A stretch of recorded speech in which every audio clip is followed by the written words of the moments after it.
Hello my dear aspirants, warm welcome करते हैं आपके डॉन न्यूज़पेपर के एडिटोरियल एंड ओपिनियन के सेशन में। First of all thank you so much for supporting us and joining अस।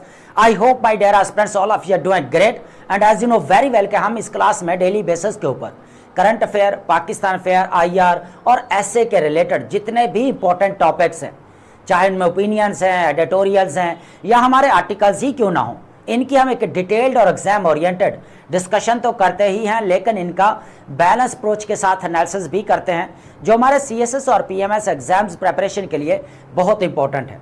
इसके अलावा माय डियर एस्पिरेंट्स, ये जो हमारा सेशन है ये फॉर द होल ईयर रहेगा 2026। जितने भी हमारे एस्पिरेंट्स हैं वो अपने सीएसएस 2027 के लिए डेली बेसिस के ऊपर अपना एनालिसिस भी कवर कर सकते हैं, साथ साथ अपनी नोट्स मेकिंग भी कर सकते हैं। तो माय डियर एस्पिरेंट्स, आपके सीएसएस 2027 की प्रिपरेशन भी अच्छी चल रही होगी। इसके अलावा माय डियर एस्पिरेंट्स, हमारा सीएसएस के एसए और प्रेसी के लिए एवेल्युएशन सेशन ऑलरेडी चल रहा है। आप इसकी डिटेल्स जो है वो स्क्रीन पर देख सकते हैं। देखिए डियर एस्पिरेंट्स, इस एवेल्युएशन सेशन के अंदर सबसे जो इंपॉर्टेंट चीज़ है वो है आपकी डेली बेसिस के ऊपर एवेल्युएशन, फीडबैक, आपकी क्लासेस भी होंगी, ग्रामर की क्लासेस और ऐसे स्ट्रक्चर की क्लासेस भी, ठीक है।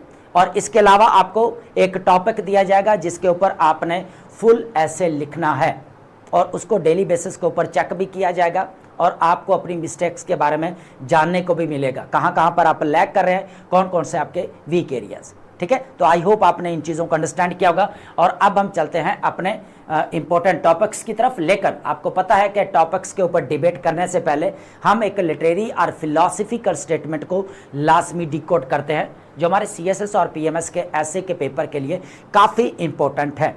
देखिए आज जो हमारे पास स्टेटमेंट रहने वाली है बेसिकली है आइंस्टाइन यहां पर कहता है कि any fool can know the point is to understand. अब यहां पर दो चीजें, एक है नोइंग और दूसरी चीज है आपकी अंडरस्टैंडिंग।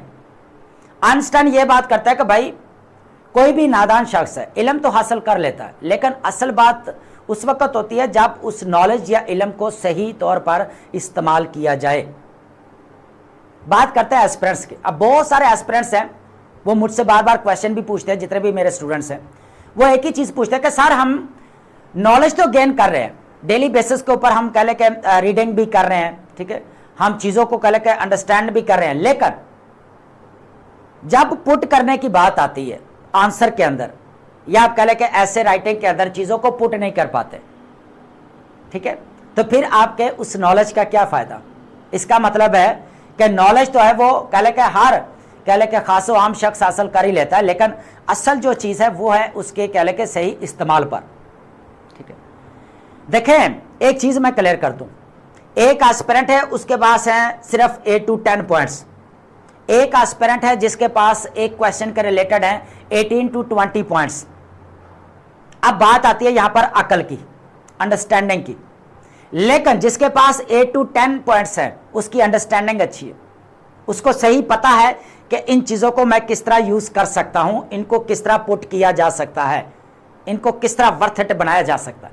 लेकिन दूसरी तरफ जिसके पास 18 to 20 पॉइंट्स है, अगर उसको पता ही नहीं है कि मैंने इन पॉइंट्स को किस तरह इस्तेमाल करना है मेन एग्जाम के अंदर या कह लें कि आंसर करते हुए क्वेश्चन का या ऐसे राइटिंग के अंदर इन पॉइंट्स को किस तरह इस्तेमाल करना है, तो क्या फायदा उस नॉलेज का फिर। तो इसका मतलब यह है कि जिसके पास 8 to 10 पॉइंट्स हैं वो 20 पॉइंट्स के ऊपर भी हावी रहेंगे। वजह क्या है कि उसको पता है कि इन पॉइंट्स को किस तरह यूज करना है, ठीक है।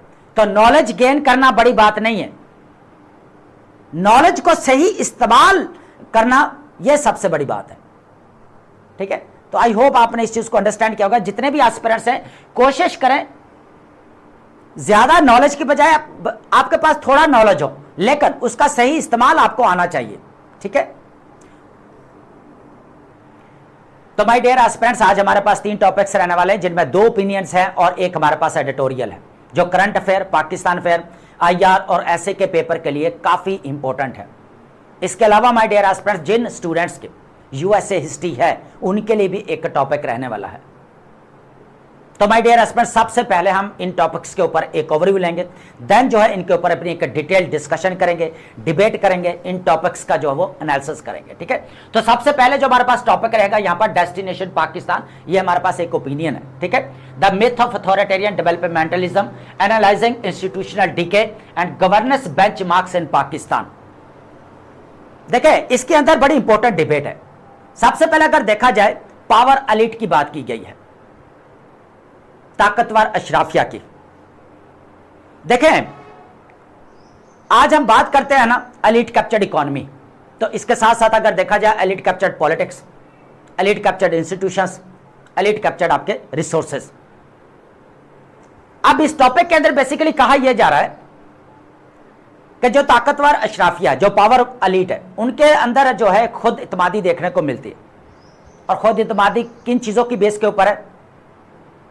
ठीक है, खुशफहमी आप कह सकते हैं। क्या है वो खुशफहमी? क्या है कि भाई हमारे पास जो है वो कह मिलिट्री है, हमारे पास ज्योग्राफिकल लोकेशन है, हमारे पास रिसोर्सेज है, तो हम socio economic and political prosperity जो है कंट्री के अंदर लेकर आ सकते हैं। लेकिन हो क्या रहा है कि जो इंटरनल इश्यूज हैं, जैसे आपका रूल ऑफ लॉ है, जस्टिस है, डेमोक्रेसी है, ह्यूमन डेवलपमेंट है, जेंडर गैप जो हमें यहां पर देखने को मिल रहा है, इन इश्यूज को कौन एड्रेस करेगा? इकोनॉमी है। क्या इन इश्यूज को एड्रेस किया जा सकता है जो खुद इत्मीदी है उनकी बेस के ऊपर कि हमारे पास मिलिट्री है तो सब ठीक कर लेंगे, हम हमारे पास रिसोर्सेज है तो अब हम जो है वो इसके जरिए हम सबको ठीक कर लेंगे? क्या ऐसा पॉसिबल है? अगर दूसरी तरफ अगर देखा जाए तो यह भी कहा जा रहा है कि यह सिर्फ अथॉरिटेरियन रूल ही जो है कह लें कि एक सोल्यूशन है पाकिस्तान के अंदर socio economic and political prosperity लाने के लिए। तो सबसे पहले एक चीज का जवाब दे कि आपको क्या डेमोक्रेटिक रूल फुली देखने को मिल रहा है, या अथॉरिटेरियन रूल देखने को मिल रहा है, या हाइब्रिड सिस्टम देखने को मिल रहा है? यहां तक कि आप जो इकोनॉमिक इंटेलिजेंस जो यूनिट है उसने भी कह दिया कि भाई हाइब्रिड सिस्टम से निकलकर जो है अथॉरिटेरियन रूल की तरफ जा रहा है। काफी इंटरेस्टिंग चीज है ना। इसका जवाब आप कमेंट के अंदर देंगे, बाकी मैं डिटेल डिस्कशन आगे करने वाला हूं, बेफिक्र रहें। इसके अंदर बड़ी इंपॉर्टेंट चीजें हैं जिनके ऊपर हम डिबेट करेंगे। ठीक है, सेकंड टॉपिक रहेगा अमेरिका एट 250। अब इस टॉपिक के रिलेटेड हम पहले भी दो टॉपिक अपने डिस्कस कर चुके हैं। देखें, इंडिपेंडेंस जो डे मनाया गया यूएसए के तरफ से 4 जुलाई को। ठीक है, अब 4 जुलाई के बाद से हमें दो टॉपिक देखने को मिले जो फुली फोकस किसके ऊपर था? इंटरनल इश्यूज के ऊपर, और उसके बाद डिक्लाइन ऑफ हेजेमनी। और आज हमारे पास थर्ड टॉपिक है यहां पर रहने वाला कि यूएसए को 250 साल हो चुके हैं और इसके अंदर डेवलपमेंट्स क्या की हुई हैं, इश्यूज क्या क्या रहे हैं, चैलेंजेस क्या क्या रहे हैं, और आज कंटेम्परेरी सिनेरियो में क्या सूरत हाल है इसकी। ठीक है, इसके अंदर जो चीजें हैं वो मैं भी बता देता हूं। देखें, द सेमी कॉन्सेंटेनियल मैट्रिक्स की अगर बात की जाए तो 250 साल हो गए इनके मैट्रिक्स के ऊपर बात करेंगे। ठीक है, उसके बाद है deconstructing constitutional foundations, capitalist Triumph की बात करेंगे, and social contradictions of the United states. देखें, इसके अंदर जो इंपॉर्टेंट चीज है सबसे पहले हम देखेंगे वो है from constitutional development to foreign policy of USA, और सेकंड चीज पता है क्या रहेगी? From isolationism to hegemony. ठीक है, तो इसके अंदर काफी इंपॉर्टेंट जो हमारे पास चीजें रहेंगी उनके ऊपर हम पूरा एनालिसिस करेंगे। और ये जो मैंने कहा है कि जो यूएसए हिस्ट्री है जिन एस्पिरेंट्स की, उनके लिए बहुत इंपॉर्टेंट टॉपिक है। ठीक है, थर्ड नंबर पर हमारे पास जो टॉपिक रहेगा गल्फ एस्केलेशन। आपको पता है कि यहां पर Islamabad memorandum of understanding fragmentation का शिकार है, टूट फूट का जो हमें शिकार देखने को मिला। आप एरोजन कह सकते हैं या एरोडिंग कह सकते हैं आप। ठीक है, वो कैप की वेरिएशन लेकर आ सकते हैं आप। ठीक है, या एट द क्रॉस रोड भी आप कह सकते हैं। देखें, अब फिर जो है ईरान और यूएसए के दरमियान में हमें वॉर एस्केलेट होते हुए नजर आ रही है। पाकिस्तान फिर जो है वो क्रिटिकल सिचुएशन में, पाकिस्तान की तरफ से, सऊदी अरेबिया की तरफ से, कतर से और इजिप्ट अब ये रोल प्ले कर रहे हैं कि इनको एक टेबल के ऊपर लाया जाए बेसिकली। लेकिन अब वॉर जो है बेसिकली किसके ऊपर चल रही है? ग्लोबल चोक पॉइंट्स के ऊपर। एक तरफ स्टेट ऑफ हुर्मुज है, दूसरी तरफ जो है बाबुल मंदीब है। अब इसके ऊपर हम पहले भी डिस्कशन कर चुके हैं, लेकिन फर्दर जो है इसके ऊपर आज हम डिबेट करने वाले हैं, ठीक है। The fragility of mediated regimes deconstructing the collapse of 2026 Islamabad memorandum of understanding and USA Iran kinetic re-escalation, ठीक है। और लास्ट में हमारे पास क्या रहेगी, वोकैब। और वोकैब जो मैं पहले भी कहता हूं कि भाई जो हमारे सिनोनिम्स और एंटोनिम्स के लिए भी इंपॉर्टेंट है, और राइटिंग प्रैक्टिस के दौरान आप वोकैब की वेरिएशन भी लेकर आ सकते हैं ताकि रेपिटेशन वाला जो इशू आ रहा है उससे बचा जा सके, ठीक है। तो डॉन न्यूज़पेपर से 10 वर्ड्स हम डेली बेसिस के ऊपर डिस्कस करते हैं, वे 2 सिनोनिम्स एंड 2 एंटोनिम्स। तो आप इनको जो है नोट करते जाएंगे, आपकी पूरी वोकैब जो है वो प्रिपेयर होती जाएगी साथ साथ, ठीक है। तो सबसे पहले जो हमारे पास टॉपिक रहेगा वो है डेस्टिनेशन पाकिस्तान के। पाकिस्तान की मंजिल क्या है, बेसिकली इंपॉर्टेंट चीज है ना, ठीक है। पाकिस्तान से अगर देखा जाए चाइना बाद में आजाद हुआ, लेकिन आज वो ग्लोबल पावर की रेस में है, और हम कहां पर खड़े हैं, आज भी अपने डोमेस्टिक इश्यूज को खत्म नहीं कर पाए, ठीक है। जो हमें स्टार थे जो देखने को मिलते कि भाई जो आपकी जो 20 है या 22 जो आपके कह लें कि जो रिच फैमिलीज है वही सिस्टम चला रही है पाकिस्तान का, क्या आज भी वही चीजें देखने को मिल रही, ठीक है। जिस तरह मैंने ओवरव्यू में बताया था, आज हम बात करते हैं एलिट कैप्चर्ड इकोनॉमी की, एलिट कैप्चर्ड पॉलिटिक्स की बात करते हैं, एलिट कैप्चर्ड इंस्टीट्यूशंस की बात करते हैं, एलिट कैप्चर्ड आपकी पॉलिटिक्स है, ठीक है, इकोनॉमी है, रिसोर्सेस हैं, ठीक है। तो अब जो यहां पर ह्यूमन डेवलपमेंट होनी चाहिए थी, क्या वो होती हुई नजर आई? नहीं आई। अब जो पावर एलिट है उनको हमेशा एक उम्मीद बंदी रहती है कि भाई हमारे पास मिलिट्री है, हमारे पास रिसोर्सेज हैं, हमारे पास जियोग्राफिक लोकेशन है, हमारे चाइना के साथ ताल्लुकात अच्छे हैं, यूएसए के साथ ताल्लुकात अच्छे चल रहे हैं, गल्फ स्टेट्स के साथ रिलेशंस हमारे कोर्डियल हैं। तो आप बताएं इनकी बेस के ऊपर जो डोमेस्टिक लेवल के ऊपर socio economic and political prosperity आनी चाहिए थी, क्या वो आई है? वो नहीं आई। जो मेन जो यहां पर मुद्दे थे जिनको खत्म करना था, जो इश्यूज था, जो चैलेंजेस थे, अब यहां पर यूरोपीय यूनियन की रिपोर्ट आई पड़ी है, उसमें क्या कहा गया है भाई? उसमें कहा गया कि पाकिस्तान को मजीद सख्त इकदाम उठाना पड़ेंगे, बहुत सारी चीजों के ऊपर काबू करना पड़ेगा। और सबसे बड़ा इशू क्या रहा बलूचिस्तान के अंदर जो चल रहा है, ठीक है, यही कहा जा रहा है कि भाई यहां पर कह लें कि ह्यूमन जो है वो राइट्स की वायलेशन हो रही है, ठीक है। और यह नहीं पता कि जो स्टेट की सॉवरेनिटी के लिए एक बहुत बड़ा चैलेंज बन रहे हैं, पाकिस्तान की नेशनल इंटीग्रेशन और यूनिटी के लिए एक बहुत बड़ा थ्रेट है, यह चीज नहीं कही जा रही, उल्टा कहा जा रहा है कि भाई इनके ऊपर काबू करना है, ठीक है। तो ये चीज है। उसके बाद कम उम्र की शादी वगैरह, इसके ऊपर भी लॉ वगैरह पास किए गए। अब ये वो सारी चीजें जो हम पहले डिस्कस कर चुके हैं कि रिपोर्ट क्या है ना। अब अगर देखा जाए तो पाकिस्तान ने क्या किया,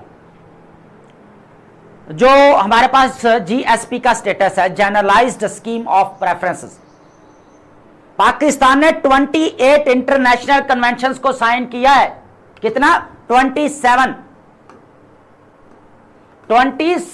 इंटरनेशनल कन्वेंशंस, जिनको बोल सकते हैं आप इंटरनेशनल ट्रीटीज, इनको साइन करने के बाद पाकिस्तान को जीएसपी का स्टेटस मिला है, जो कि 2027 जनवरी को यूरोपीय यूनियन का जो ट्रेड प्रोटोकॉल्स है वो चेंज हो रहे हैं, पाकिस्तान को दोबारा एप्लीकेशन देनी पड़ेगी, अब जस्ट मॉनिटरिंग नहीं होगी। दूसरा, यहां पर ब्रसेल से भी साइन करवाना पड़ेगा बिफोर एंड ऑफ 2028। 2 साल है पाकिस्तान के पास, काम करना पड़ेगा, बहुत सारे फिर इकदाम उठाना पड़ेंगे, जिस तरह यहां पर कह लें कि चाइल्ड मैरिज एक्ट बिल वगैरह पास किए गए, ठीक है। और भी हमें बहुत सारे यहां पर एक्ट पास होते हुए नजर आए, ऐसा नहीं है, ठीक है। देखें, सबसे पहले जो हमारे पास यहां पर पॉइंट रहने वाला है, elite delusion and socio political realities. अब सोशो पॉलिटिकल रियलिटीज भाई आपके सामने ही है, उम्मीद बांधकर ये बैठे हुए हैं पावर एलिट कि हमारे पास मिलते, वही चीजें हैं जो मैं ओवरव्यू दे चुका हूं, आगे इसके ऊपर जो आगे कनेक्ट करते जाएंगे चीजों को, ठीक है भाई। हमारे पास क्या है? रिसोर्सेज हैं, स्ट्रैटेजिक लोकेशन है, और उसके बाद मिलिट्री है भाई। आज आके आप as a peace maker role play करें, एक नई उम्मीद जाग चुकी है कि इसकी बेस के ऊपर पाकिस्तान को सोशो इकोनॉमिक और पॉलिटिकल प्रॉस्पेरिटी की तरफ लेकर जाया जा सकता है। लेकिन ये जो डिप्लोमेसी है ना, ये डिप्लोमेसी जो हमें आज देखने को मिली एज ए पीस मेकर या एज ए फैसिलिटेटर, ठीक है, या एज ए मेडिएटर, ये एक कह लें टेम्परेरी है, थोड़े अरसे के लिए। तो इस थोड़े अरसे के लिए जो पाकिस्तान को रिकॉग्नाइज किया गया पूरे वर्ल्ड लेवल के ऊपर, तो इससे क्यों नहीं फायदा उठाया गया? यहां पर बार बार मलिया लोधी साहबा भी यही चीज लिख रही हैं कि भाई इंटरनल इश्यूज को खत्म करो, डोमेस्टिक लेवल पे ऊपर आप इश्यूज को नहीं खत्म करोगे तो पाकिस्तान प्रॉस्पेरिटी की तरफ या डेवलपमेंट या ग्रोथ या प्रोग्रेस की तरफ नहीं जा सकता। यह चीज भी है, इंपॉर्टेंट है ना। तो यहां पर कह ले जितने भी पावर एलिट अगर ये सोच रहे कि भाई अथॉरिटेरियन रूल की बेस के ऊपर हम सोशल इकोनॉमिक और पॉलिटिकल प्रॉस्पेरिटी डेवलपमेंट लेकर आ सकते हैं, तो क्या ऐसा पॉसिबल है? आपके अथॉरिटेरियन रूल का यह हाल है कि 3 से 4 साल के बाद क्या हो रहा है, आपका इलेक्शन हो रहा है और नई अथॉरिटेरियन रूल देखने को मिल रहा है। हाँ, हम यहां पर अगर बांग्लादेश की बात करें ना, जो 15 साल तक रही है शेख हसीना वाजिद, उसने वाकई कह लेकर बांग्लादेश को जो है प्रॉस्पेरिटी की तरफ लेकर गई। No doubt economic crisis, despotism, favouritism, सारी चीजें देखने को मिली, डायनेस्टिक रूल देखने को मिला, जिसकी वजह से उनको गिराया गया, टॉपल करवाया गया 2024 के अंदर। लेकिन उनके जोर करके मत्थे ऊपर सहरा जो ना बनता है, वो क्या बनता है कि वाकई वो प्रॉस्पेरिटी की तरफ लेकर गया। वो था अथॉरिटेरियन रूल, जो आपका 5 सालों के बाद चेंज नहीं हुआ। ठीक है, कितने ही उसने पैसे खा लेते, आखिर तो मुल्क चला ही रही थी ना, तो फिर टॉपल किया गया उसको। ठीक है, तो यही चीज यहां पर कही जा रही है कि ना तो हमें समझ आ रही है कि डेमोक्रेटिक रूल है प्रॉपरली, ना ही हमारे पास अथॉरिटेरियन रूल है, ना ही हाइब्रिड सिस्टम प्रॉपरली देखने को मिल रहा है। अब हाइब्रिड सिस्टम तो आपका 2018 से ऑनवर्ड देखने को मिल रहा है। या तो अथॉरिटेरियन रूल, चाइना की जो एग्जांपल देते हैं सिंगापुर की, अथॉरिटेरियन रूल है और कह ले के तरक्की आ गई है, तो भाई उसको साल कितने लगे हैं। वहां पर मेरिटोक्रेसी है। आप डेमोक्रेसी के अंदर दिखाएं, नेपोटिज्म चल रही है, फेवरेटिज्म चल रही है। मेरिटोक्रेसी जो प्रिंसिपल है डेमोक्रेसी का, वो प्रिंसिपल ही आपका यहां पर जो काम नहीं कर रहे, तो फिर क्या करेंगे? प्रिंसिपल में आपका कह लें कि यहां पर कमी नजर आ रही है, लैग कर रहे हैं। ठीक है, और अथॉरिटेरियन रूल की बात की जा रही है कि भाई अथॉरिटेरियन रूल ही है जो प्रॉस्पेरिटी लेकर आ सकते हैं पाकिस्तान के अंदर। तो भाई कैसे? अथॉरिटेरियन तो रूल आते रहे ना 33 ईयर तक, कह लें कि यहां पर मिलिट्री रूल भी रहा है, फिर क्यों नहीं आया? फिर डेमोक्रेटिक रूल आ गया। ठीक है, तो भाई क्यों नहीं चल रहा? 2010 के बाद ही हालात देख लिया, 17 साल गुजर चुके हैं।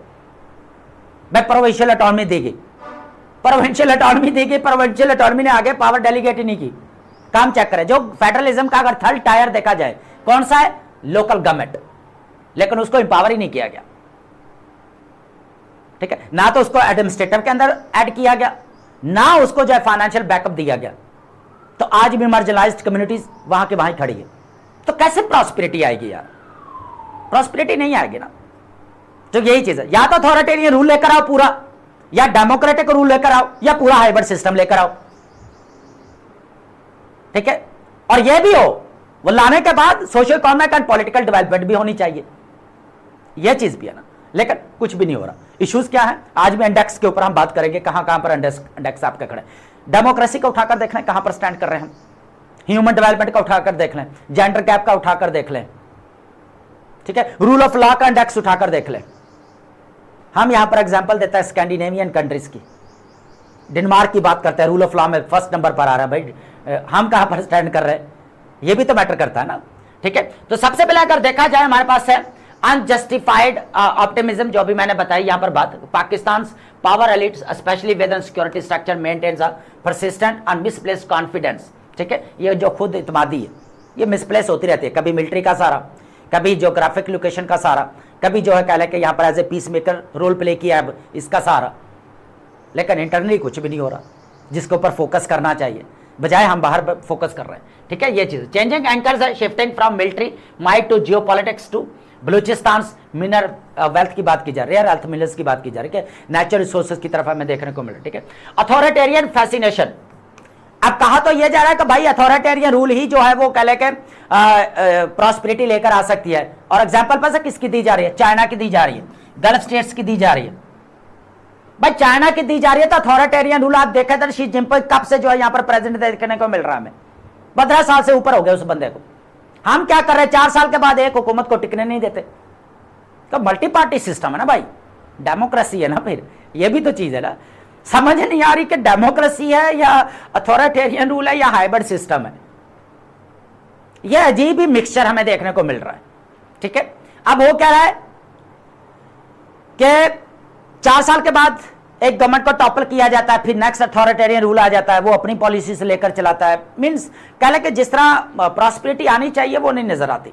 अथॉरिटेरियन रूल की बात तो की जाती है ना, मिलिट्री यहां पर रही आपका 33 ईयर तक हमारा मिलिट्री रूल रहा है भाई, चले कोई ना कोई तो कह ले कि यहां पर उम्मीद आ गई। चलो उन्होंने इतना अच्छा किया कि जो लोकल गवर्नमेंट को जो वो कह ले कि एक्ट तो पास किया ना दिखाने के लिए, चले वो आगे फाइनेंशियल बैकअप दिया या नहीं दिया, एडमिनिस्ट्रेटिव के अंदर डिसीजन मेकिंग के लिए इंक्लूड किया या नहीं किया, वो एक अलग डिबेट है। लेकिन एटलीस्ट लोकल गवर्नमेंट को इंपावर करने की बात तो की ना, ग्रास रूट्स लेवल की तो बात की कि डेमोक्रेसी जो है वो हर दरवाजे का, हर कह ले के घर का दरवाजा खटखटाए। लेकिन वो चीज यहां पर देखने को मिली 2010 के बाद। केपीके के अंदर आपका लोकल गवर्नमेंट एक्ट इन्फोर्स किया गया, लेकिन प्रॉपर इंप्लीमेंट नहीं हो पाया, वो फेल हो गया मॉडल। वजह क्या है? Financial backup. जितनी देर तक आप लोकल कम्युनिटी को इंपावर ही नहीं करेंगे, लोकल जो लीडरशिप आ रही है उसको इंपावर ही नहीं करेंगे, तो फिर किस तरह प्रॉस्पेरिटी की तरफ जा सकते हैं? तो ये चीज है। तो अथॉरिटेरियन देखने को अच्छा लगता है भाई, या तो अथॉरिटेरियन फुली लेकर आओ, या डेमोक्रेटिक रूल लेकर आओ, या हाइब्रिड सिस्टम लेकर आओ, लेकर सोशो इकोनॉमिक का पॉलिटिकल प्रॉस्पेरिटी भी इंश्योर करवाओ कि यही मॉडल है जो ये साबित कर सकता है। इसकी बेस के ऊपर हम जो है पॉलिटिकल या कह लें sorry socio economic and political prosperity development growth जो प्रोग्रेस जो इंश्योर करवा सकते हैं। ठीक है, तो ये चीज नजर नहीं आती। फ्लॉड गवर्नेंस मॉडल की अगर बात की जाए भाई, यही बात की जा रही है, चाइना सिंगापुर की बात की जाती है भाई, वहां पर मेरिटोक्रेसी है। वहां पर आज एक ही बंदा देख रहे शी जिनपिंग लगा हुआ है, सिंगापुर देख ले, व्लादिमीर पुतिन देख ले भाई, एक ही लगा हुआ है। तो अथॉरिटेरियन रूल रखो तो एक लीडर को तो रखा, एटलीस्ट कोई कितना ही खा लेगा, शी जिनपिंग कितनी ही करप्शन कर ले यार, लेकिन फिर भी देख ले आज सेकंड हमें जो है वो ग्लोबल पावर देखने को मिल रही है। और ये भी कहा कि आने वाले सालों में जो वो आगे भी जा सकती है। लेकिन इसका भी जो है ना एक रूल है, वो रूल क्या है वो आगे हम जो अमेरिका एट 250 पे ना उस पर डिस्कस करेंगे, बहुत इंपॉर्टेंट है।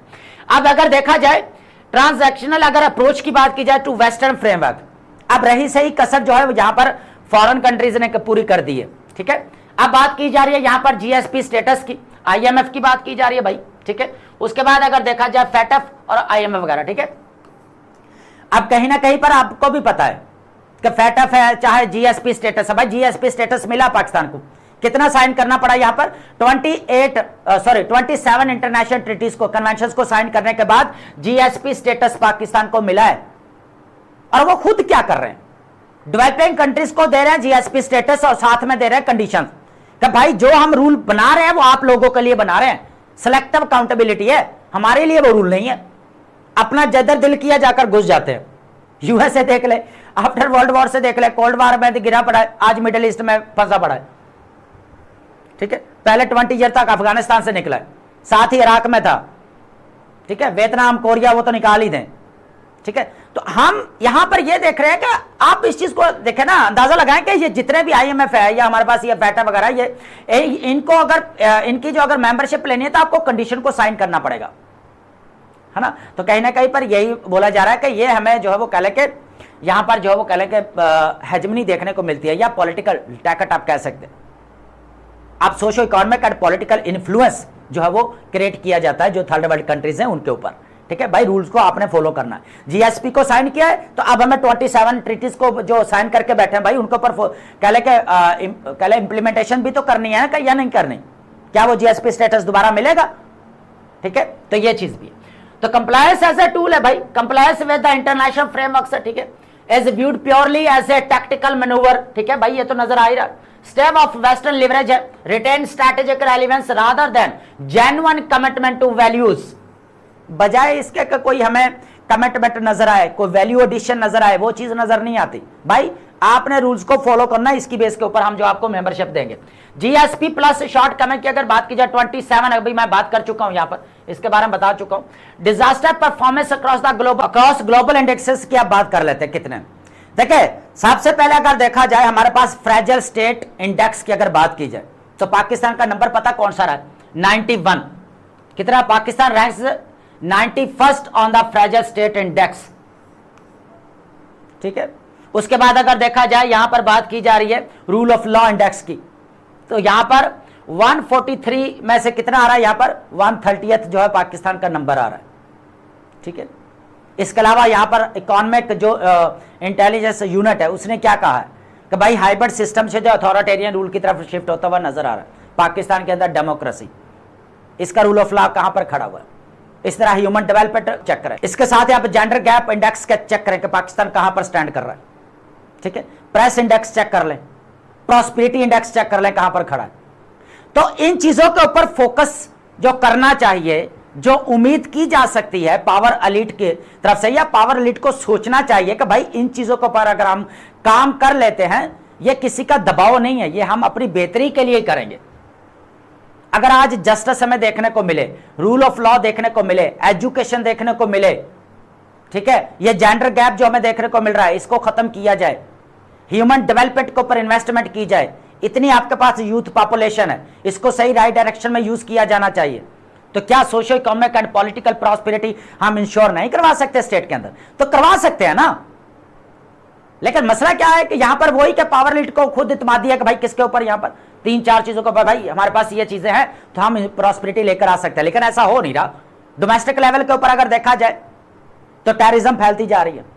केपीके के अंदर सूरत हाल देख लें, बलूचिस्तान के अंदर देख लें, आए दिन जो है नए मिलिटेंट्स ग्रुप देखने को मिल रहे हैं, ठीक है, जो पाकिस्तान की सॉवरेनिटी के लिए बहुत बड़ा चैलेंज है, थ्रेट है, नेशनल इंटीग्रेशन और नेशनल यूनिटी के लिए बहुत बड़ा चैलेंज है, ठीक है। तो बजाय हम जो है और चीजों के ऊपर फोकस करें, देखो as a peacemaker role play किया ना, तो फिर क्या हुआ कि हमें एक उम्मीद जागी कि हम अपनी हालात ठीक कर सकते हैं, इन्वेस्टर्स आएंगे। भाई इन्वेस्टर्स नहीं आएंगे जितनी देर तक आप डोमेस्टिक इश्यूज को खत्म नहीं करेंगे। डोमेस्टिक लेवल के ऊपर जो इश्यूज हैं इनको कर्टेल करना पड़ेगा, इनको एरेडिकेट करना पड़ेगा, इनको जो है स्टॉप करना पड़ेगा। जितनी देर तक इनको वाइप आउट नहीं करेंगे आप किस तरह जो है वो प्रॉस्पेरिटी की तरफ जा सकते हैं? तो नहीं जा सकते। इंडेक्स चेक करें यहां पर, तो ये चीज है। तो बेसिकली यही कहा जा रहा है। उसके बाद टेररिज्म देख लें भाई, ग्लोबल टेररिज्म इंडेक्स की बात करें तो पाकिस्तान टॉप पे खड़ा है, फर्स्ट पर इंपैक्ट पड़ रहा है किसके ऊपर? पाकिस्तान के ऊपर। उसके बाद यहां पर जो है वो बुर्किना फासो के ऊपर नाम आता है उसका, ठीक है, सेकंड नंबर पर। डेमोक्रेटिक डाउनग्रेडिंग आपके सामने है, ठीक है। तो यही चीज बेसिकली यहां पर हाइब्रिड रजीम से निकलकर अथॉरिटेरियन रजीम की तरफ जो है वो शिफ्ट हो रहा है, ठीक है। तो यह चीज है। फ्रीडम ऑफ हाउस स्कोर्स की बात करेंगे, वो आपके पास कितना है? 32 आउट ऑफ 100 में इंडेक्स फ्रीडम में बात कर रहे हैं। यहां पर फ्रीडम स्कोर कितना आ रहा है? 32 आ रहा है आउट ऑफ 100 में। तो बताएं, इन चीजों के ऊपर फोकस करने की बजाय जो है वो किसको बेसिकली अपने इत्मीद में कह लेके इंक्लूड किया जा रहा है उन चीजों को। भाई ये चीजें जितनी देर आप नहीं करेंगे उतनी देर तक मुल्क के अंदर socio economic and political prosperity नहीं आ सकती। देखिए, या तो अथॉरिटेरियन रूल लेकर आए प्रॉपर, या फिर हाइब्रिड सिस्टम लेकर आए, या फिर आप डेमोक्रेटिक रूल लेकर आए, लेकर साथ में यह भी इंश्योर करवाएं कि socio economic and political prosperity या डेवलपमेंट या ग्रोथ या प्रोग्रेस इसी के जरिए ही पॉसिबल है। तो फिर तो जहन मानता भी है। कभी आपका अथॉरिटेरियन रूल आ रहा है, कभी आपका कह लेकर डेमोक्रेसी, समझ में नहीं आ रही कि एक मिक्सचर बन चुका है, ठीक है। तो हमें इन चीजों से निकलना पड़ेगा, पाकिस्तान को एक प्रॉस्पेरिटी के रास्ते के ऊपर लेकर जाना पड़ेगा। यही एक वाहिद हल है, ठीक है। जिस तरह हमें कंटेम्परेरी सिनेरियो जो चेंज होता हुआ नजर आ रहा है, जिस तरह वॉर एंड कॉन्फ्लिक्ट एक सिलसिला जो हमें देखने को मिल रहा है, तो पाकिस्तान को इन चीजों से बाहर निकालना पड़ेगा और एक कह ले कि यहां पर डेवलपमेंट के रास्ते के ऊपर आना पड़ेगा, ठीक है। अब हमारे पास टॉपिक रहने वाला है अमेरिका एट 250s, ठीक है। बहुत इंटरेस्टिंग टॉपिक है, इसके ऊपर हम पूरा एनालिसिस करने वाले। अब जिन एस्पिरेंट्स की यूएसए हिस्ट्री है उनके लिए भी बहुत इंपॉर्टेंट है। यूएसए की फॉरेन पॉलिसी देखेंगे, फ्लक्चुएशन देखेंगे, इसके अंदर किस तरह हमें आइसोलेशनिज्म से लेकर जो है हेजमनी की तरफ जो इसका सफर देखने को मिल रहा है, ठीक है। कॉन्स्टिट्यूशनल डेवलपमेंट भी देखेंगे इसके अंदर, ठीक है। सारी चीजों को हम ऐड करने वाले। देखिए, इसके इंटरनल इश्यूज थे या डोमेस्टिक लेवल के ऊपर जो चैलेंजेस थे जो फेस किए जाते हैं अमेरिका के अंदर, वो बेसिकली यहाँ पर जो स्लेवरी जो यहाँ पर कह लें कि जान छुड़वाई, ब्रिटिश से जान छुड़वाई, खुद स्लेवरी लेकर बैठ गया, जो 1861 से 65 तक स्लेवरी एंड होते हुए नजर आई। और उसके बाद 1961 के अंदर, 1961 के अंदर वोटिंग एक्ट देखने को मिला, जहां पर जो कह लें कि जो डिस्क्रिमिनेशन ऑफ द कह लें कि रेस के ऊपर जो हमें फर्क देखने को मिल रहा था, बेसिकली वहां पर जो ब्लैक को राइट दिया गया कि आप वोट डाल सकते हैं, ठीक है। तो ये एक वो चीज थी जो हम अपने प्रीवियस टॉपिक के अंदर डिस्कस कर चुके हैं, अमेरिका एट 250s। इसके रिलेटेड हम 2 टॉपिक पहले डिस्कस कर चुके हैं। आज जो डिस्कशन करने वाले हैं इसके अंदर मैंने पहले भी बताया हुआ है कि from constitutional development to foreign policy of USA, और उसके बाद फ्रॉम आइसोलेशनिज्म टू हेजमनी, ये दोनों चीजें इसके अंदर आएंगी, ठीक है। सबसे पहले यह देखेंगे कि अमेरिका ने तरक्की की कैसे, क्वेश्चन ये आता है। जो किसके अंडर कंट्रोल था, यहां पर ब्रिटिश के अंडर कंट्रोल था। हालांकि रिसोर्सेज अगर देखे जाए ना, सभ्य कॉन्टिनेंट के अंदर रिसोर्सेज की कमी नहीं थी। वो तो अलग बात है कि यहां पर सुएज कनाल के जरिए ब्रिटिश ने सारा माल ही उधर ढो लिया, सारा अपनी तरफ ही वो तो एक अलग डिबेट रहेगी, लेकिन रिसोर्सेज की कमी नहीं थी। मसला कहां पर आ रहा है, मैनेजमेंट का। ठीक है, तो यही चीज है, अमेरिका ने जान छुड़वा ली भाई। ठीक है, और उसने फिर जो तरक्की की जो बुनियाद है ना, उसकी फाउंडेशन, वो चीज किन चीजों के ऊपर है, इसके ऊपर हम जो है डिस्कशन करेंगे। ठीक है, साथ साथ फॉरेन पॉलिसी, आइसोलेशनिज्म, कब ये गया आइसोलेशन में, कब जो है हेजमनी इसकी बनी, तो ये सारी चीजें हम डिस्कस करेंगे। ठीक है, वन बाय वन जो है इनको लेकर चलेंगे।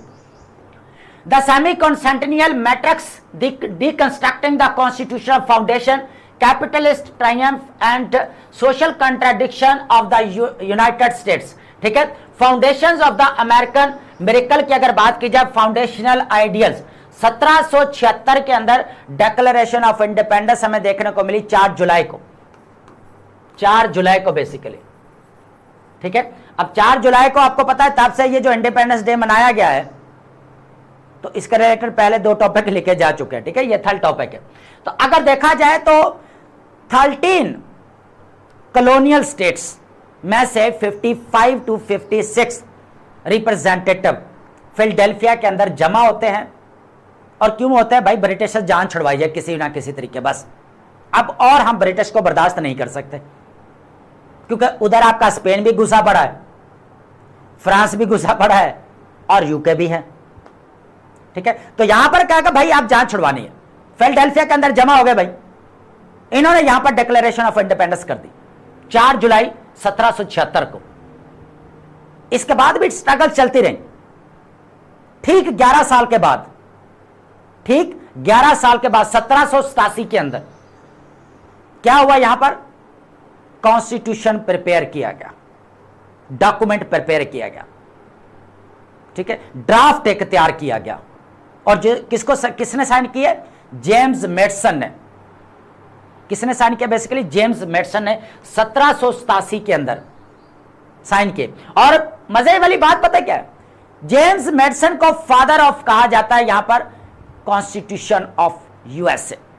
लेकिन अमेरिका के फाउंडिंग फादर कौन है भाई, जो फर्स्ट प्रेसिडेंट भी बने, जॉर्ज वॉशिंगटन। ठीक है, तो जो हमारे पास कॉन्स्टिट्यूशन के फादर रहेंगे वो जेम्स मेडसन को कंसीडर किया जा रहा है बेसिकली। ठीक है, अब यहां पर अंडरस्टैंड करने वाली यह चीज है कि अमेरिका ने तरक्की की कैसे। सबसे इंपॉर्टेंट चीज, ये फॉर्मूला जो उन्होंने अडॉप्ट किया ना, यही फॉर्मूला कहीं ना कहीं पर हमें चाइना के अंदर भी देखने को मिल रहा है, चाइना के केस में भी देखने को मिल रहा है। किस तरह, अभी इसको हम जो है वो डिस्कस करते हैं। सबसे पहले अगर देखा जाए, institutionalised participatory democracy, free markets. ठीक है, सबसे पहले अगर देखा जाए इसकी जो तरक्की की बुनियादें क्या थी, कॉन्स्टिट्यूशन, सॉरी ये 1787 के अंदर इसका ड्राफ्ट तैयार किया गया, और उसके बाद 4 मार्च को बेसिकली क्या किया गया, 1789 के अंदर जो है ये हमें इन्फोर्स होता हुआ नजर आया। इसकी डेट ये है। ठीक है, ड्राफ्ट कब किया गया, ये 1787 के अंदर, और यहां पर फिर किया गया 1789 के अंदर इसको इन्फोर्स किया गया। ठीक है, तो ये चीज। अब इसके अंदर क्या क्या, एक तो सबसे पहले तो ये कहा गया कि भाई पार्टिसिपेटरी डेमोक्रेसी, कॉन्स्टिट्यूशनल डेमोक्रेसी। ठीक है, कॉन्स्टिट्यूशनल डेमोक्रेसी। उसके बाद यहां पर फ्री मार्केट्स के ऊपर फोकस किया गया। उसके बाद बेस्ट सिविल लिबर्टीज की बात की गई, फ्रीडम ऑफ स्पीच, उसके बाद freedom of press, freedom of religion. ये वही चीजें थी, इक्वालिटी वही चीजें थी जिनकी बेस के ऊपर अमेरिका ने तरक्की की। किस तरह की, अभी फिर आगे डिस्कशन करते हैं। ठीक है, creating powerful environment for innovation and global migration. ठीक है, प्रैक्टिकली वैसे अगर देखा जाए, this structural framework allowed the USA to sustain 250 year constitutional democracy. आज भी हमें कॉन्स्टिट्यूशन डेमोक्रेसी देखने को मिल रही। लीडिंग ग्लोबल इनोवेशन है, holding the status of world's largest economy for over a century.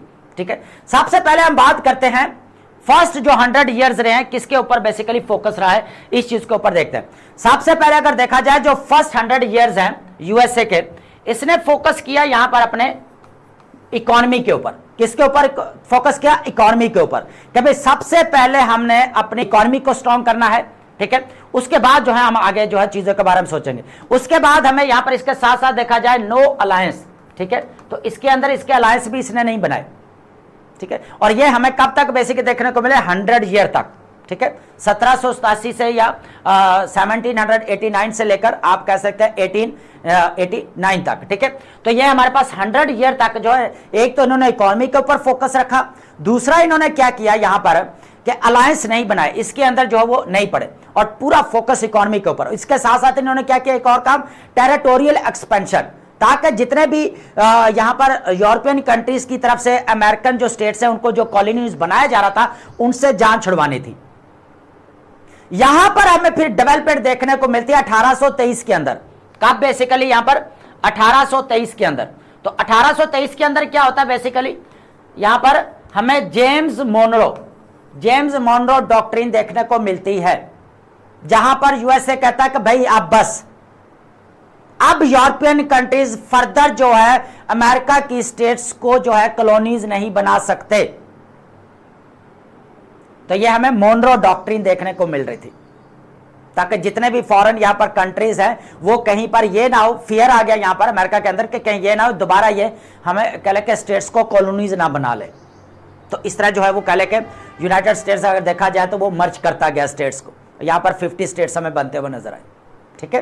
तो ये चीज है, तो ये जेम्स मोनरो से हमें जो कन्वर्ट देखने को मिल रहा है, फिर किस डॉनरो डॉक्ट्रिन, डोनाल्ड ट्रंप जो हमें यहां पर देखा, जो उसने डॉक्ट्रिन को अपनाया, टेरिटोरियल एक्सपेंशन की बात की, अमेरिका फर्स्ट की बात की, मेक अमेरिका ग्रेट अगेन, ठीक है।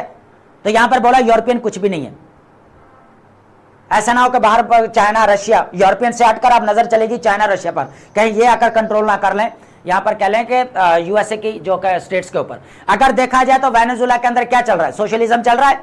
क्यूबा के अंदर देख ले क्या चल रहा है, आपका कम्युनिज्म चल रहा है ना, ठीक है। तो यही चीज है, उसके जो नेबर कंट्रीज है वो चाहता है कि भाई टेरिटोरियल एक्सपेंशन, हमारा कंट्रोल होना चाहिए पूरा जो है वो कह ले के हमारे एरिया के अंदर, पूरा हेमस्फीयर के अंदर, ठीक है।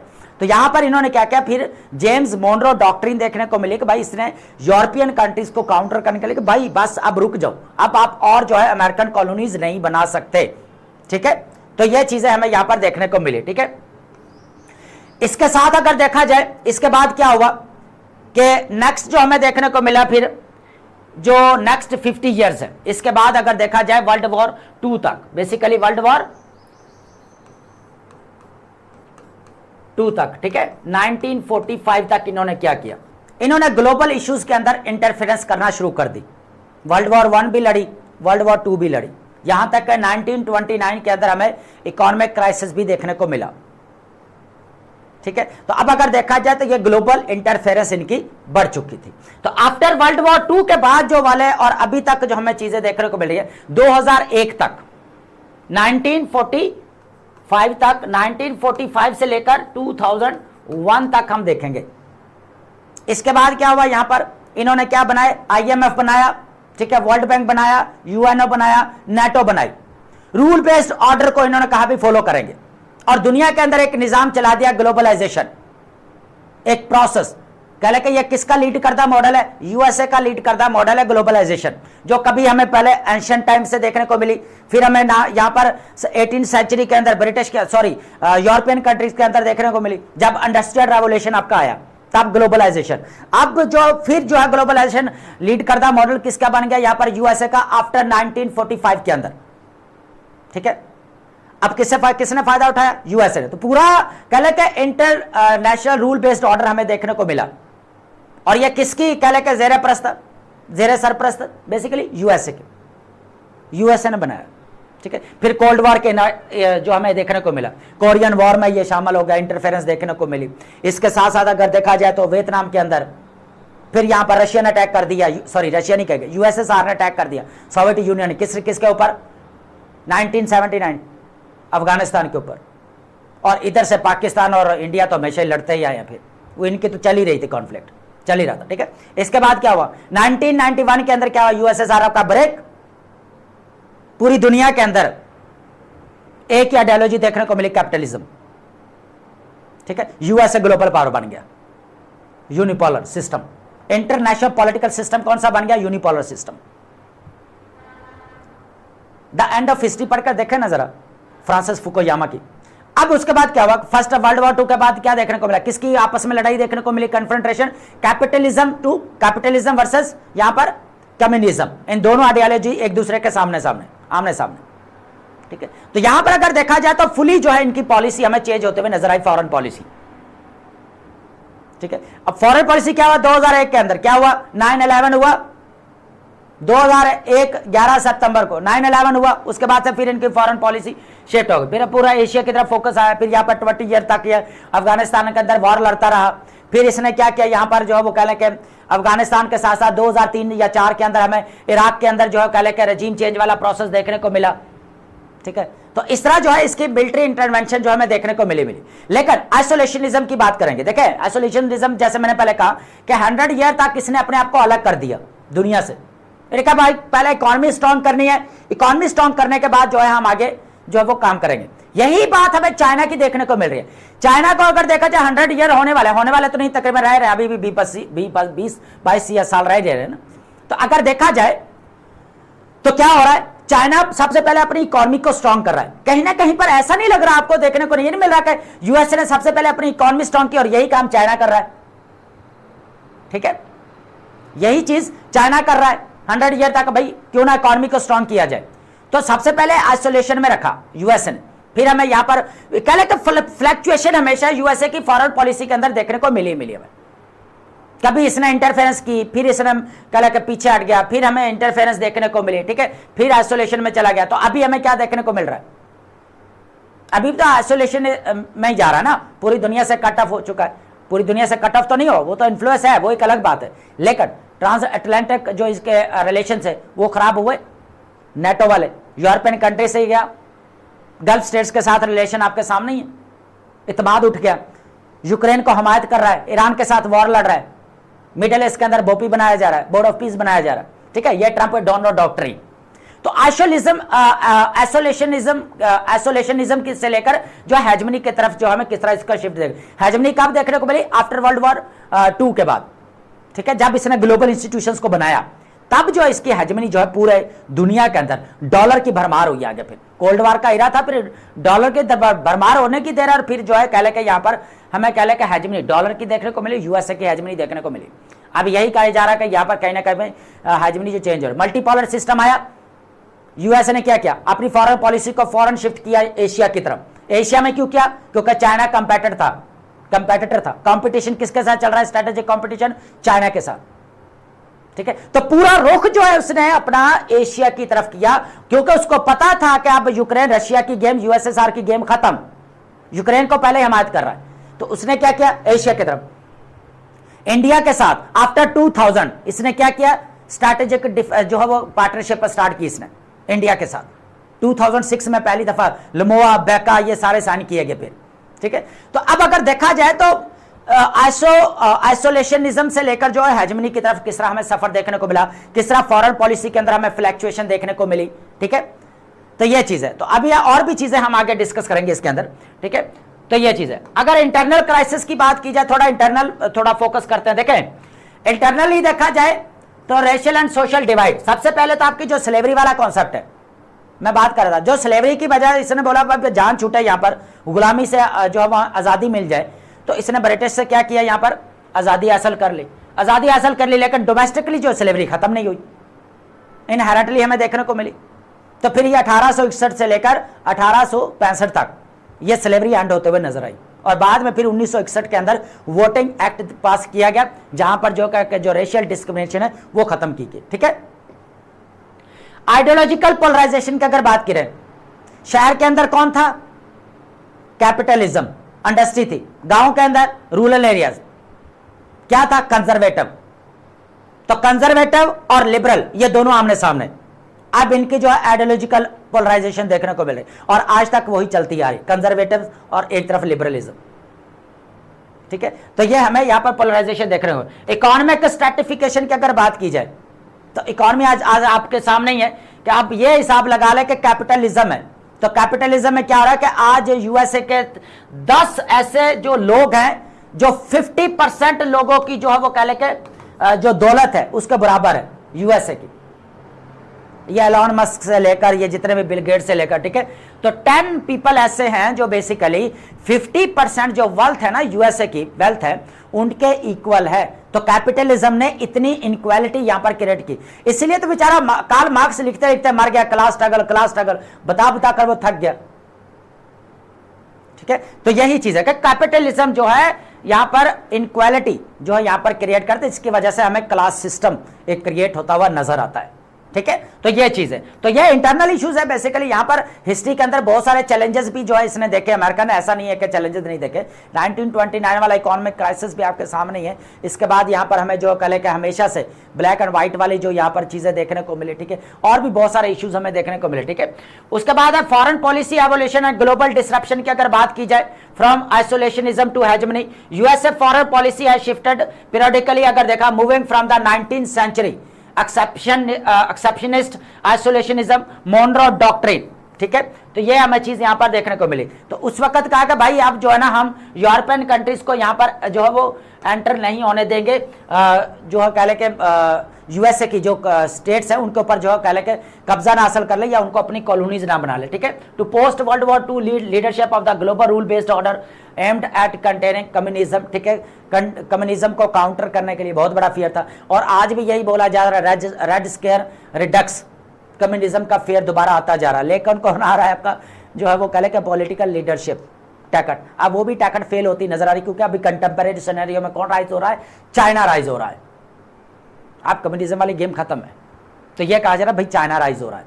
तो अब अगर सॉरी यूएसए के अगर आवाम भी जनता भी है तो वो भी यही समझ रहे हैं भाई अब तो चाइना राइज हो रहा है, ठीक है। तो अब जो ये चूरन बेचा जा रहा है ये भी अब किसी काम का नहीं रहा कि कम्युनिज्म वाला जो पॉलिटिकल टैकट यूज किया जा रहा है, ठीक है। अब ये चीजें हम प्रीवियस लेक्चर्स के अंदर अपने टॉपिक के ऊपर डिबेट कर चुके हैं।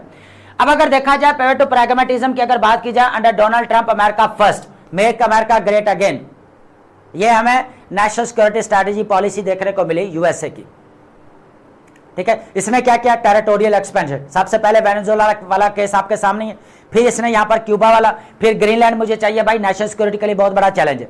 यहां पर देखने को मिली डोनो डॉक्ट्रिन, एक बार फिर जो है आइसोलेशन में जो हमें जो कले के जाता हुआ नजर आया। यूक्रेन की हमायत की यूएसए, सॉरी रशिया और ये यूक्रेन की जो वॉर लगी हुई, उसके बाद इजराइल के साथ खड़ा हुआ, किसके अगेंस्ट वॉर लड़ा है, ईरान के साथ लड़ रहा है।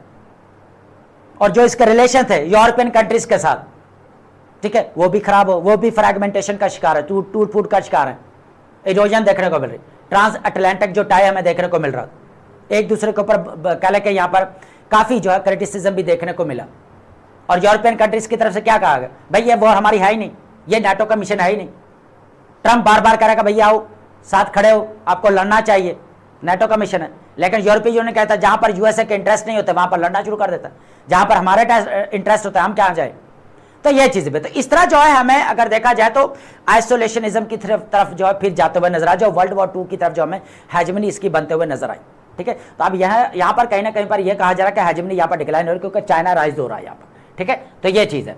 तो उसके बाद अगर देखा जाए America for presidency traditional founding ideals of have given away to transactional pragmatism resulting in weakened transatlantic alliance at reduced support for Ukraine। उसके बाद अगर conflict with Iran, erosion of global appeal अगर बात की जाए, shift from beacon of democratic hope to aggressive military intervention, ठीक है, anti immigrant sentiment risk fuelling global disorder regional stability, और उसके बाद डिक्लाइन इन इंटरनेशनल अपील। तो ठीक है, तो ये सारे चीजें फिर हमें जो है इसके नेगेटिव इंपैक्ट देखने को मिल रहे हैं, ठीक है। तो आपको रिपब्लिकन जो पॉलिटिकल पार्टी है वो क्या है, कंजर्वेटिव है, इनके अंदर एक एलिमेंट पाया जाता है एंटी इमिग्रेशन वाला, ठीक है। और इसके साथ साथ देखा जाए तो मिलिट्री इंटरवेंशन तो ऑलरेडी आपको पता ही है सामने बढ़ती जा रही है, ठीक है, ये चीज भी है। तो ओवरऑल अगर देखा जाए तो 250 साल में क्या हुआ कि किस तरह जो है वो कह लें यूएसए की फॉरेन पॉलिसी हमें शिफ्ट होते हुए नजर आई, ठीक है। किस तरह जो है वो कह लें आइसोलेशनिज्म टू हेजेमनी की तरफ ये यूएसए गया, और आज फिर जो है कह लें ये हमें आइसोलेशन की तरफ जाता हुआ नजर आ रहा है। किसकी वजह से, यहाँ पर ट्रंप की पॉलिसीज की वजह से, ठीक है। तो ये चीज है। तो आई होप आपने इस टॉपिक को यहाँ पर अंडरस्टैंड किया। अब हम चलते हैं अपने नेक्स्ट और लास्ट टॉपिक की तरफ, ठीक है। पर the fragility of mediated regimes deconstructing the collapse of the 2026 Islamabad memorandum of understanding and the USA Iran kinetic री-एस्केलेशन।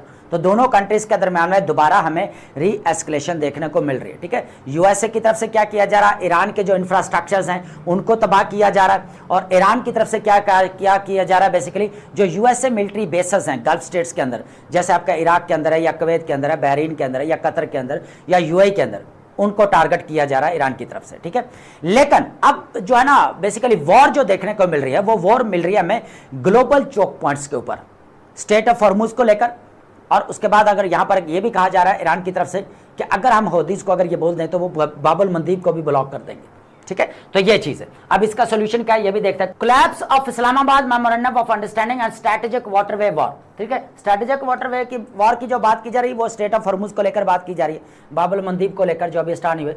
अनरावलिंग cease fire है भाई, पाकिस्तान ने जो as a mediator role play किया, इसका ओवरव्यू लेंगे, पहले हम ऑलरेडी इसके ऊपर डिस्कशन कर चुके हैं। तो पाकिस्तान ने as a mediator role play किया, इनको एक टेबल के ऊपर लेकर आया, इस्लामाबाद के अंदर मीटिंग हुई, फिर डिप्लोमेसी का डोर ओपन हुआ, और फिर जो हमें यहाँ पर लेक ल्यूसरन स्विट्जरलैंड के अंदर बेसिकली वहाँ पर जो कह लेके इस्लामाबाद मेमोरेंडम ऑफ अंडरस्टैंडिंग पहले इलेक्ट्रॉनिकली साइन होता हुआ नजर आया, फिर जो इसका हमें टेक्निकल फेज भी देखने को मिला। लेकिन आज वही इस्लामाबाद मेमोरेंडम ऑफ अंडरस्टैंडिंग ये जो टूट फूट का शिकार है, फ्रेगमेंटेशन हमें देखने को मिल रही है, इरोजन देखने को मिल रहा है। ठीक है, और दोबारा दोनों के दरमियान में री एस्केलेशन देखने को मिली। वजह क्या है, वजह है यहाँ पर कह लेके ग्लोबल चोक पॉइंट्स। ठीक है, स्टेट ऑफ हॉर्मुज की बात की जा रही है। State of Hormuz trigger hostilities erupted over conflicted interpretations of the Memorandum of Understanding transit clauses, ठीक है, with Iran attacking shipping on unauthorized paths and उसके बाद USA responding with intensive naval actions। ठीक है, तो यहाँ पर कह लेके ईरान की तरफ से भी कुछ कह लेके कमर्शियल शिप को निशाना बनाया गया, फिर यहाँ पर कह लेके यूएसए की तरफ से भी अटैक किया जा रहा है, तो दोनों की तरफ से। तो यहाँ पर सस्पेंशन जो कमिटमेंट्स है भाई जो साइन किया गया, उसकी क्या वर्थ रही। ठीक है, इसका मतलब है यहां पर कह लेके वो सीज फायर इज ओवर, जिस तरह ट्रंप ने कहा था। तो ये वही चीज देखने को मिले, जस्ट हम ओवरव्यू ले रहे हैं इसका। ठीक है, उसके बाद अगर देखा जाए काइनेटिक स्प्रेड है ग्लोबल इकोनॉमिक थ्रेट, तो अगर देखा जाए तो एक बार फिर जो है कह लेके जो ऑयल प्राइसेस है जो वो बढ़ती हुई नजर आ रही है। पाकिस्तान के अंदर फिर जो है पेट्रोल की कीमत बढ़ चुकी है, डीजल वगैरह की। ठीक है, वजह क्या है कि दोबारा स्ट्रेट ऑफ हॉर्मुज के ऊपर जो कह लेके हमें वॉर देखने को मिल रही है यूएसए और ईरान के दरमियान। लेकिन अब यहाँ पर ईरान की तरफ से ये कहा जा रहा है कि भाई अगर हम हौदीज को है ना ऑर्डर देते हैं तो वो बाबुल मंदीब को भी बंद कर देंगे, ब्लॉक कर देंगे। ठीक है, जो रेड सी की कनेक्टिव जो रेड सी के साथ हमें कनेक्शन देखने को मिलता है। ठीक है, तो ये चीज है। चोक पॉइंट क्राइसिस एक्सपेंशन की बात की जा रही है बेसिकली। ठीक है, उसके बाद वाइड इसके साथ ही ऊपर देखेंगे पॉइंट पहले हमारे पास है wide spread regional and strikes अगर बात की जाए। ठीक है, तो ये यूएसए की तरफ से और ईरान की तरफ से स्ट्राइक्स की बात की जा रही है। ठीक है, दोनों की तरफ से एसेट्स के ऊपर जो वो अटैक किया जा रहा है। चोक पॉइंट क्राइसिस एक्सपेंशन है, conflict faces immediate expansion as a Yemen pro Iranian Houthis. ठीक है, रेबल्स। तो यहाँ पर यही कहा जा रहा है ईरान की तरफ से कि भाई अगर मामला बढ़ता है तो हम हौदीज को ये कह सकते हैं कि भाई वो क्या कर रहे हैं, यहाँ पर बाबुल मंदीब को बंद कर दें। ठीक है, उसके बाद हमारे पास था कॉगमारा ऑफ ग्राउंड इन्वेजन की अगर बात की जाए तो कितनी बार यहाँ पर यूएसए अपनी एयर स्ट्राइक्स कर चुका है। ठीक है, तो बिल्कुल नाकाम रहा है, यही कहा जा रहा है कि ग्राउंड के अंदर भी नाकामी, टेबल के ऊपर भी नाकामी। ठीक है, तो अब यह है कि मामला कहीं को जो है कहले कि ऐसा ना हो कि हमेशा हमेशा के लिए बढ़ जाए, तो ये चीज भी diplomatic imperative for strategic sanity की अगर बात की जाए, the delusion of hubris the current war stems from the flawed assumption by Washington and Israel. ठीक है, आपको पता है उस तरह अगर देखा जाए तो इजराइल की सपोर्ट, इजराइल ने तो कभी माना नहीं है कि ये सीज फायर होनी चाहिए या ये एग्रीमेंट जो है वो साइन हुआ है। ठीक है, ये ठीक हुआ है। ठीक है, उसके बाद अगर देखा जाए तो ईरान की तरफ से भी जो कह लेके रिटेलिएट किया जा रहा है, तो दोनों के दरमियान में जो है यहाँ पर वॉर बढ़ती जा रही है। तो इसको कम करना पड़ेगा, ऑपरेटर्स कोड भी decisively neutralised in a matter of weeks. ठीक है, उसके बाद डिमांड्स ऑफ फॉर डायलॉग, तो डायलॉग की तो डिमांड कर ही रहा है पाकिस्तान और चाइना के, यही बात कर रहा है। उसके बाद सऊदी अरेबिया है, कतर है, इजिप्ट है, तो यही बात करेगा भाई एंगेजमेंट, डायलॉग होने चाहिए, एंगेजमेंट होनी चाहिए, return to the table, table के ऊपर वापस लेकर आना ही सोल्यूशन है। ठीक है, तो अब अगर देखा जाए तो मेन जो बेसिकली फोकस एरिया है जिसके ऊपर बेसिकली लड़ाई चल रही है, अभी वॉर चल रही है, वो है यहाँ पर ग्लोबल चोक पॉइंट्स। ठीक है, स्टेट ऑफ हॉर्मुज है, और सेकंड जो यहाँ पर कहा जा रहा है कि हम जो है वो बाबुल मंदीब को भी बंद कर देंगे, जो रेड सी के साथ जो हमें कनेक्ट होते हुए नजर आते हैं। ठीक है, तो ये चीज भी है। तो ओवरऑल अगर देखा जाए तो वॉर जो है दोबारा यूएसए और ईरान के दरमियान में एस्केलेट हो चुकी है। इजराइल तो कभी भी नहीं चाहता था कि ये बेसिकली जो एग्रीमेंट हुआ है ये होना चाहिए, ये अगर इसकी जो प्रॉपर इंप्लीमेंटेशन होनी चाहिए। ठीक है, तो ये चीज भी। तो आई होप आपने इस टॉपिक को अंडरस्टैंड किया होगा। अब हम चलते हैं अपने इंपॉर्टेंट वर्ड्स की तरफ। आपको पता है कि हम डेली बेसिस के ऊपर डॉन न्यूज़पेपर के जो इंपॉर्टेंट वर्ड्स होते हैं उनको लेक्चर के लास्ट में लाजमी डिस्कस करते हैं, और ये हमारे पास 10 वर्ड्स होते हैं, साथ में आपके 2 सिनोनिम्स एंड 2 एंटोनिम्स।